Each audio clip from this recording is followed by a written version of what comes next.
As stated before, we're trying to find the curve between 2 points that gives the minimal area for the surface of revolution.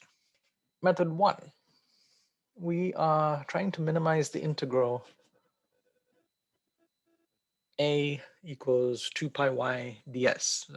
You can see that this is the required integral because 2 pi y gives you the circumference of the circle at a given point. So this circle would be 2 pi y, and then you're dragging it out by a length ds. We can rewrite ds as the square root of dx squared plus dy squared, and we can pull out dx and rewrite the integral as so. So now integral's limits are from x1 to x2. And just for ease of notation, we write y prime for dy over dx. So this is of the form that we are used to. We have an integral, and we have some function. X here is the independent variable, y is the dependent variable, y of x, and we have y prime as well. So we will apply the Euler-Lagrange method, which involves the Euler-Lagrange equation. So f here is 2 pi y square root of 1 plus y prime squared.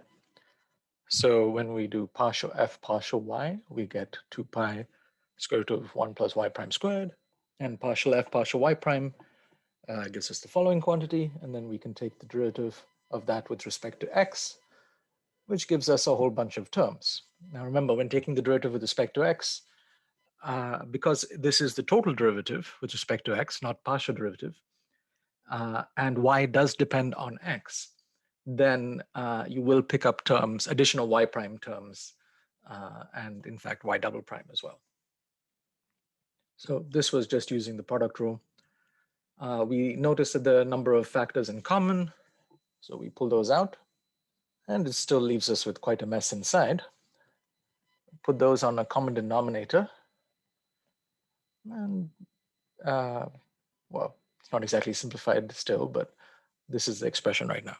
All right, so applying the Euler-Lagrange equation, that equates these two sides, which gives us this. We can now multiply the denominators over to this side, cancel out the 2 pi's, and we are left with these terms. We expand this square. We notice that there's a y prime to the 4th term, which will cancel with this. One of the y prime squared terms will cancel, and we are left with this equation. All right, how do we solve this differential equation? It's a second order differential equation, nonlinear. So path 1 is we can basically make a lucky guess and notice that, oh, if we choose y equals hyperbolic cosine of x, cosh x, then, well, y prime will be sinh, and y double prime will be cosh again. So this term would be cosh squared. This should be sinh squared. So you have cosh squared minus sinh squared, which is equal to 1. And obviously, for the full general expression, there would be some constants involved there. But basically, this is the form. You have the general idea of the form of the solution. But that requires making a lucky guess or having a flash of insight. The other path is rearrange to solve for y double prime, and then multiply both sides by y prime. So we're using y prime here to sort of bridge the gap between y here, which has no derivatives, and the y double prime here, which has 2 derivatives.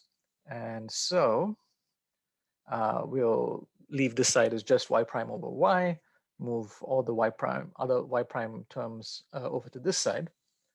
Now we can make a few adjustments. So y prime is, of course, just dy over dx. And let us call y prime u. So then y double prime will be u prime, which is du over dx.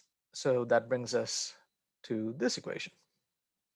So I've left the right-hand side mostly alone, but the left-hand side I've rewritten in terms of u.